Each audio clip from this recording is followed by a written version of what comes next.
જોહાર સાથીઓ, જે પ્રકારે ગુજરાતમાં નાયબ મુખ્યમંત્રી શ્રી હર્ષ સંઘવીના કહેવાથી ડીજી, આઈજી અને એસપી કક્ષાના આઈપીએસ પોલીસ અધિકારીઓ દ્વારા આમ આદમી પાર્ટીના જેટલા પણ કાર્યકર્તાઓ છે, નેતાઓ છે અને આવનારી સ્થાનિક સ્વરાજની ચૂંટણીની ઉમેદવારો છે, એમના ઘરે જઈને એમને હેરાનગતિઓ કરવામાં આવે છે, એમને ખોટી રીતે રસ્તામાં રોકીને એમની ધરપકડ કરવામાં આવે છે, ખોટી એફઆઈઆરો કરીને એમને જેલોમાં નાખવામાં આવે છે.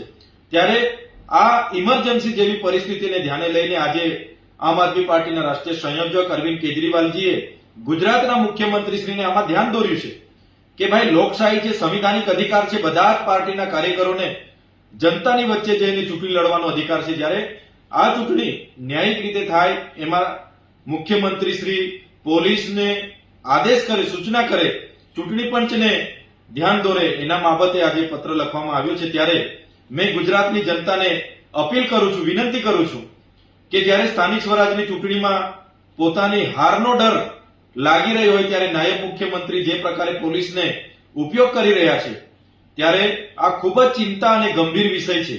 એમાં ગુજરાતની તમામ જનતાએ આમાં જાગવું પડશે.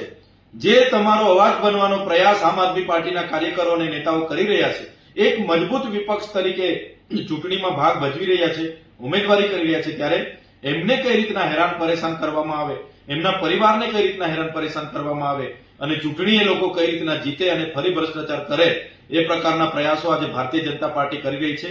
ત્યારે સમગ્ર જનતાને અમે અપીલ કરીએ, આવો સૌ સાથે મળીને આપણા સંવિધાનને બચાવવા માટે, લોકશાહીને જીવંત રાખવા માટે, આ ચૂંટણી પારદર્શકતા રીતે કરાવવા માટે આપણે સૌએ સાથે મળીને આવી પોલીસની હેરાનગતિઓ સામે લડવું પડશે. અને આ ભાજપની સરકારને અમે કહેવા માંગીએ છીએ, અમે આંદોલનમાંથી આવેલા લોકો છે, અમે તમારી પોલીસની ઇન્કવાયરીઓથી, તમારી એફઆઈઆરઓથી અને તમારા ખોટા કેસોથી ડરવાના નથી. જનતા જે દિવસે જાગી જશે તે દિવસે નાયબ મુખ્યમંત્રી હશે કે એમના પોલીસ અધિકારીઓ હશે, બધાએ જ એનો જવાબ આપવો પડશે. અને હવે જનતા ધીરે ધીરે જાગી છે, એટલે તમામ જનતાને અપીલ કરીએ છીએ, આ માત્ર આમ આદમી પાર્ટીના કાર્યકરોનો પ્રશ્ન નથી, આ ગુજરાતની 6 કરોડ જનતાનો પ્રશ્ન છે.